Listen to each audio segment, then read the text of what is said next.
Welcome to CIV VI Stories, where we explore alternatives to history through the lens of the world's most addictive video game. Today we're looking at a segment I call Rocky Start, where we assess 5 starting locations. So my goal is always to help Civ players graduate, if they're not already there, from whatever the level they're playing at to playing on Deity. And so when we assess these 5 starting locations, what we're going to do is we're going to look at where you should settle your first city and why, what you can expect from the game and whether or not it's worth restarting or worth playing out, and how fun I expect the game to be. And then what we'll do is we'll rank the 5 starting locations from first to worst and give them sort of a rating on 5. So let's get started. Let's create our games. Random leader, we're going to put it on Deity. Standard, map size, standard. This is kind of what any game I play with looks like.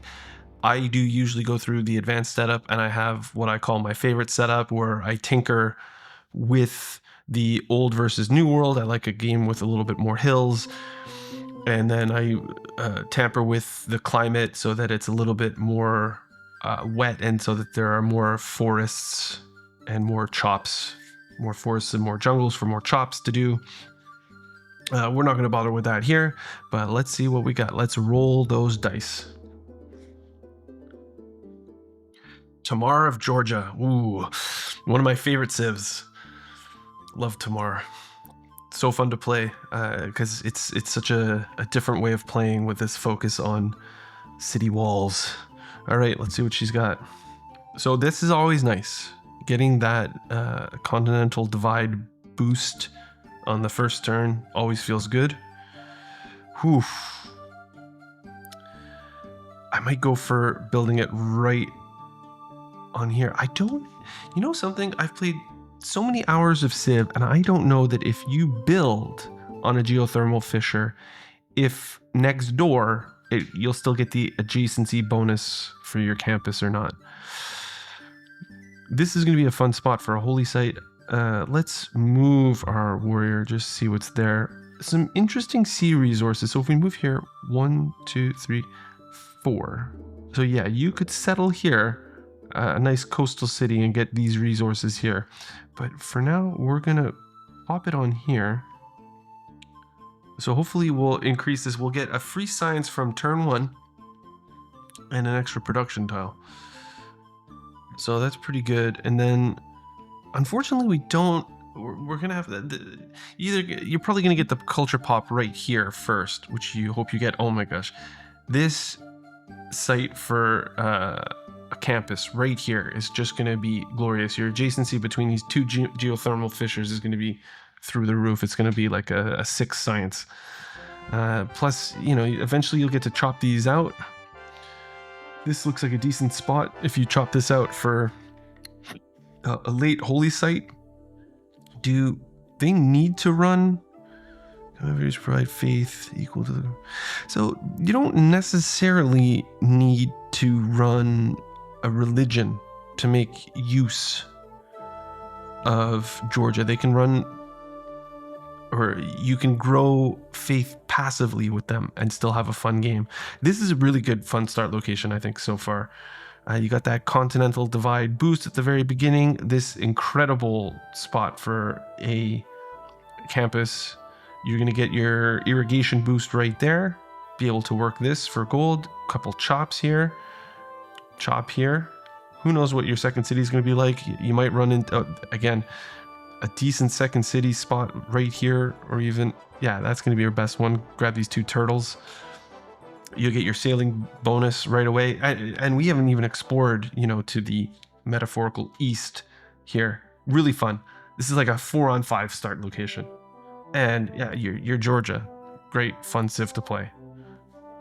That'd be fun. Good start. All right, let's see what we get on second roll of the die.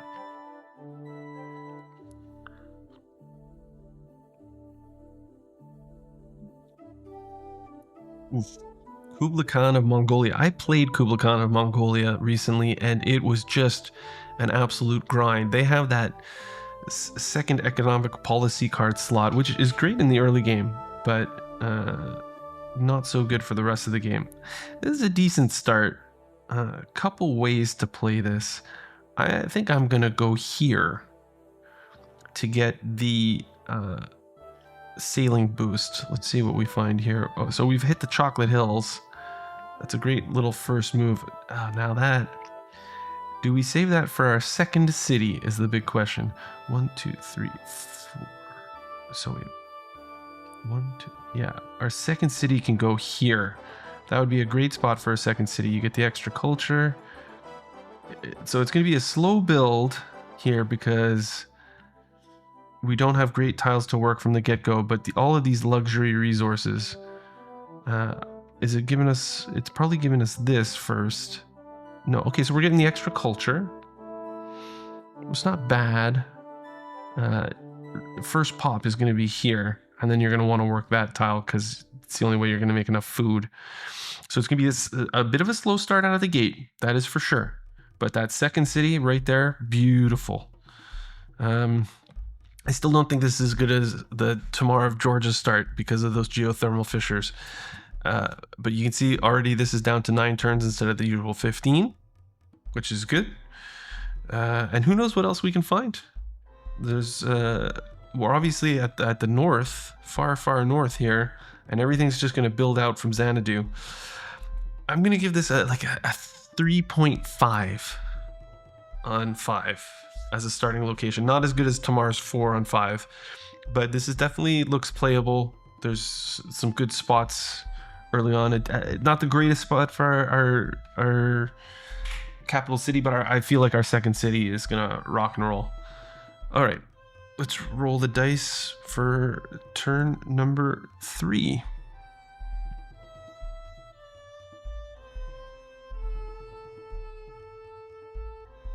Ambiorix of Gaul. I feel like I rolled Ambiorix of Gaul in a previous video as well. They had a decent start location that time. Fun civ to play if you want to do domination victory. Pretty brutal start location here though. There's just nowhere to go, and you're most likely going to lose a turn. I mean, I guess we settle in place, grab our boost here. We've got good tiles to work early on, so we'll get good production. Good production for the Gaul is important because you want to get your Gaizatai units out quickly. So we're gonna settle in place. No matter what, we're gonna be we'll get the sailing bonus, which is nice, and we're obviously gonna be working a 2 food to production tile, and we're going to be doing that for a little while. Yeah, I guess early Pantheon. Do we go for the sea resources? Because it's going to be a while before we ever get those. There's the plantation boost. Or maybe, you know what, maybe you just run real hard with the Pantheon that gives you production towards early military units, and you just you dial the aggression up to 11. I think is your best bet as Gaul here. You know what, in light of this though, with that strategy in mind, I think I'm going to put this again ahead of Kublai Khan. I'm going to knock the Kublai Khan start location down a notch. I'm going to put it at 3, and I'm going to put this one at 3.5, just because all signs, like, you pray to God you're next to like a weak early neighbor. Like if you're next to, I don't know, the Netherlands or something, who they don't get their bonuses until late, and imagine they're inland that they can't even like use it, and you can just grab all their land quickly. Or like who else? Like Sweden might be an easy one to take over early in the game. You know, someone who you can like rush before they get their crossbowmen. There's opportunity for that here, just because your capital city is going to be pumping out units quickly and efficiently with these 2 food to production tiles. All right, let's roll number 4.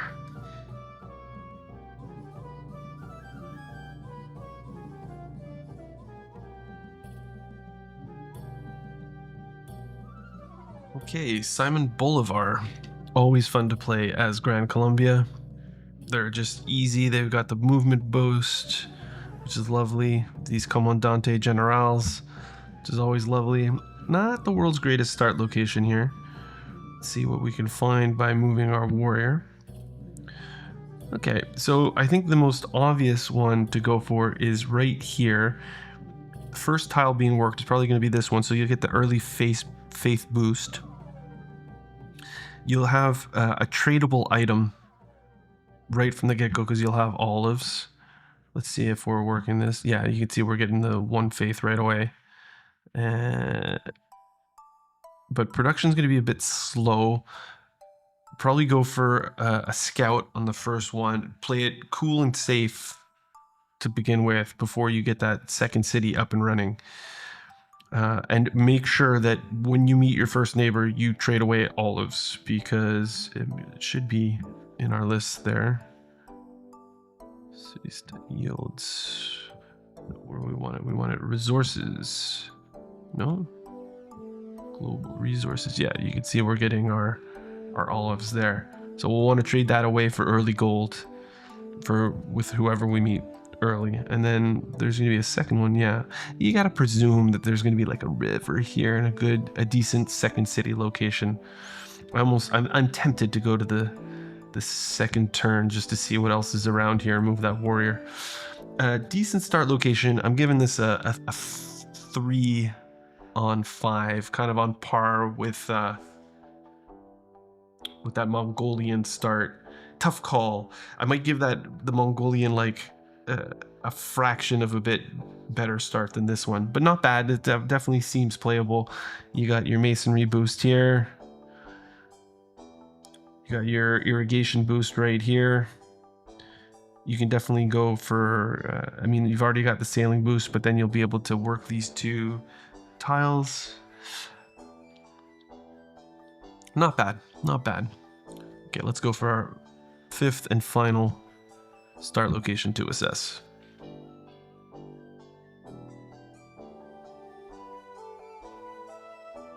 Movemba Nzinga.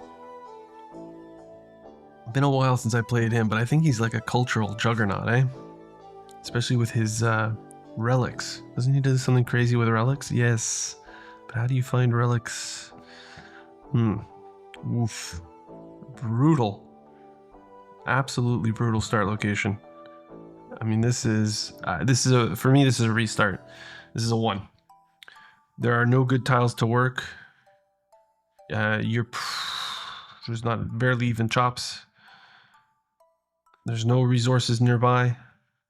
You didn't get the continental divide bonus. This river is interesting, but not enough to make me kind of go and really play this out. I mean, obviously it's situational. I'd say go for the first 5 turns and find out what's around you. Maybe you find a natural wonder on the next turn, and you meet 2 or 3 city states and you get a couple of bonuses and you realize, oh, I can pump out a second city really quick. Maybe you get hit with like your Pantheon out quick and a second settler. Who knows what can happen, but of the 5, I'd say that this is the worst start. So for me, Tamar had the best start location on that geothermal fissure with a potential for a campus sandwiched between 2 geothermal fissures. Great start location.